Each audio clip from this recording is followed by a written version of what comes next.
This video is not made for kids. This is not a kid-friendly video. There is adult language in this video not suitable for kids.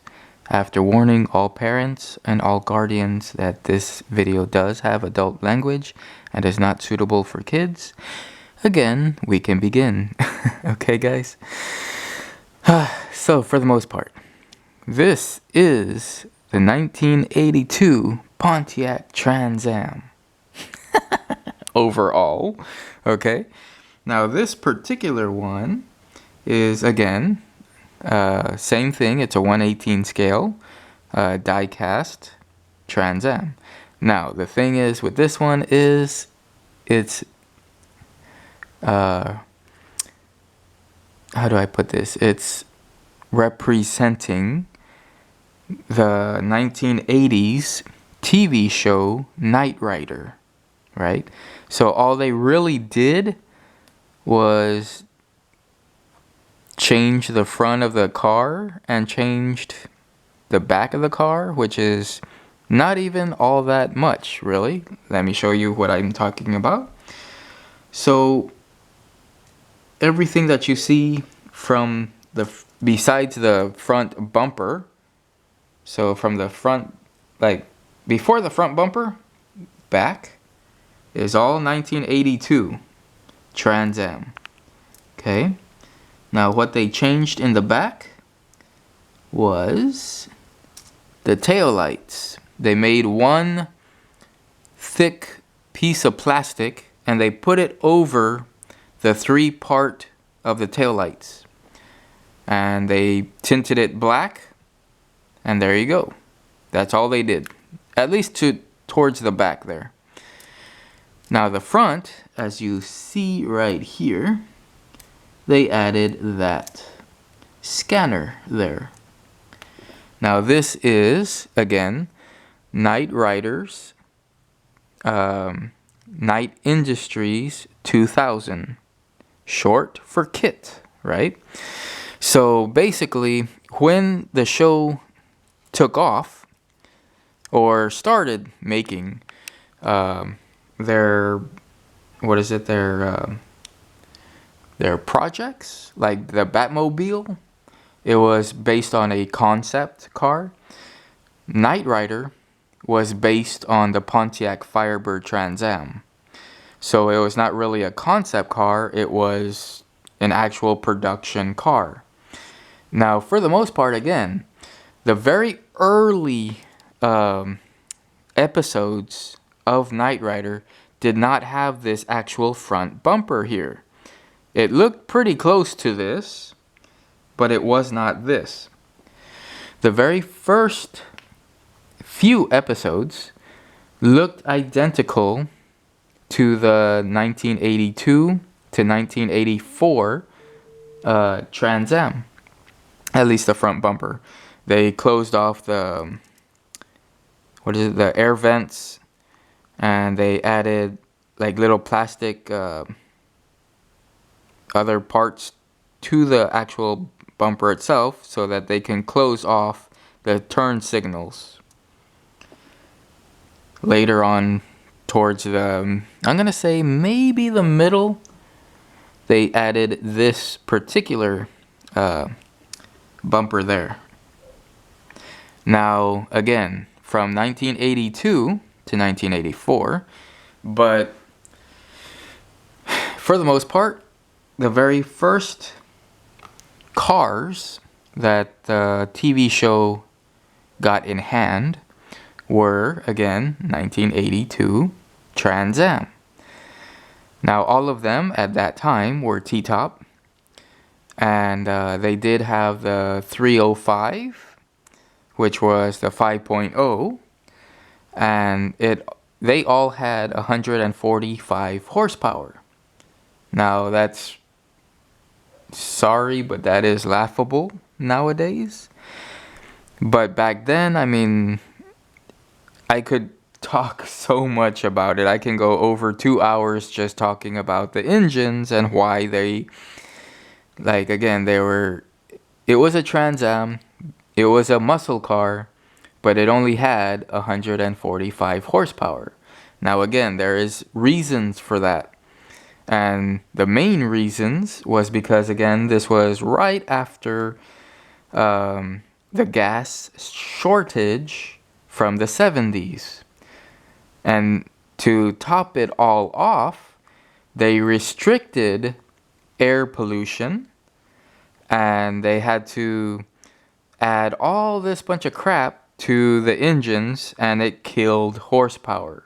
So a Trans Am that had like maybe 350 horsepower back in the 60s and 70s, like the late 60s, early 70s, 82, 145 horsepower. So yeah, it really dropped down.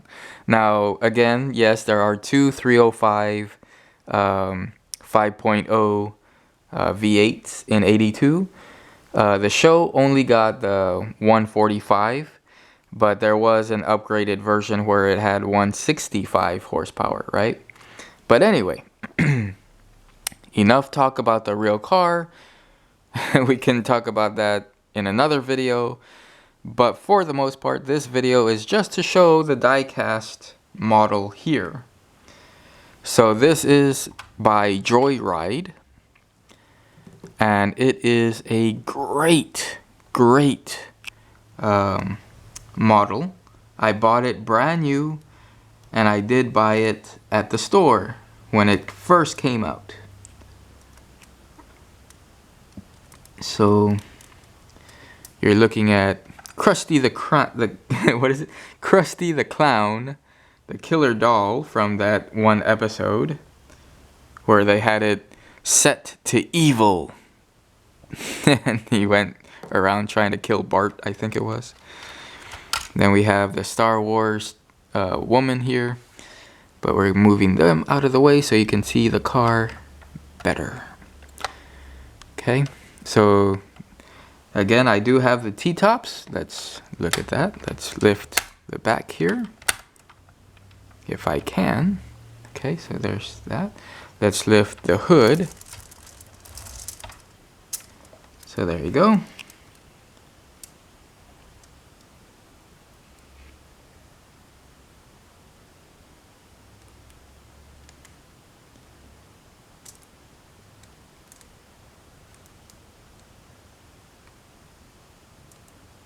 Now, when Joyride first came out with this particular car here, it was in very high demand. And if you had it, wow, you know, you were lucky that you found it in the store. But if you were not lucky, then that's when, you know, you would have to pay aftermarket prices. And they were, I've seen these particular cars, the Joyride here, I've seen them go on eBay for over $300, mint in box, right? Now again, I bought this one mint in box, but I took it out of the box because, I mean, come on, man. I can't just leave this car in the box. This is a freaking awesome car, okay? I'm very excited to talk about it because I love Knight Rider, I love KITT, and I had several early 80s 3rd gen Firebirds and Trans Am, and also late Formula. But anyway, so as you can see, this one has, again, the 305, what is it, 145 horsepower. And there is 2 buttons on this car here. You can see the blue right there, that's underneath. So you click that and it goes off. Click it on and it stays on.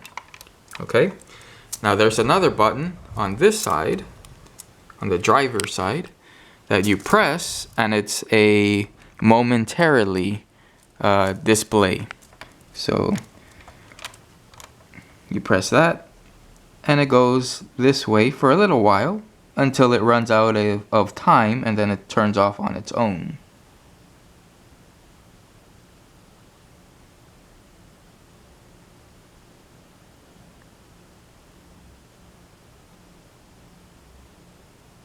And there you go. Okay, so it does last a good time, but you know, it does run out, so there you go. As you can see right there, that is not, like, I did not do that. That's the way it comes out of the box, which is very sad. That's the screw that goes on the display when you have everything all closed up. That's the way it goes in the box. So I don't know if it's only on mine or if it's on all of the other kits out there, that they over tighten the screw on the base when it's in the box, and the screw pops out through there, through that hole there. So that really does suck. Now, the other thing is, besides the lights, the 2 points of turning it on, again, you saw the T-tops, right? So you take these off. Okay, so there they are. Now the other thing is, you have a button right here. It's in black. And you press that, and this pops up as a ejector seat.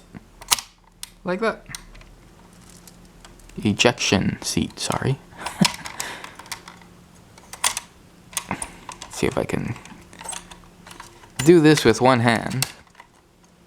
There you go. Okay, so you press it again. I'm gonna get a better view here. So. And it shoots up. So yeah, that's pretty cool. All this stuff they did not need to put on, but it's just great to have it anyway. So that is awesome that they went that extra mile to add the detail on there. Now the other thing is, let's close the trunk.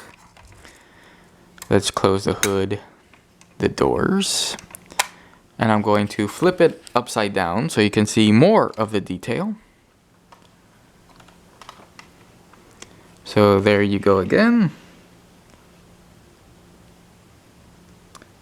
ERTL, made in China, Universal Studios. And that's where you put your batteries for the lights. You can see that it has metal springs. I don't think they work. I honestly don't think so. I never pushed down on the car. Trademark GM.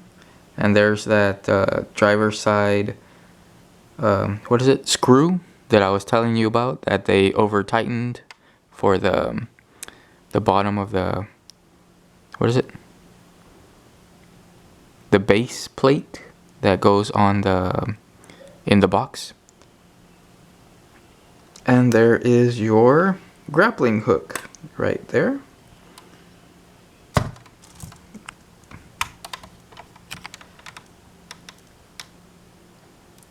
So that is very, very cool. See if I can get a little bit zoomed in here so you can see that. You can pull that out, and then it rewinds and goes back in there. But I don't like keep doing that and end up breaking it or something. So it's very, very nice. Love this model. It's a gorgeous collection to have.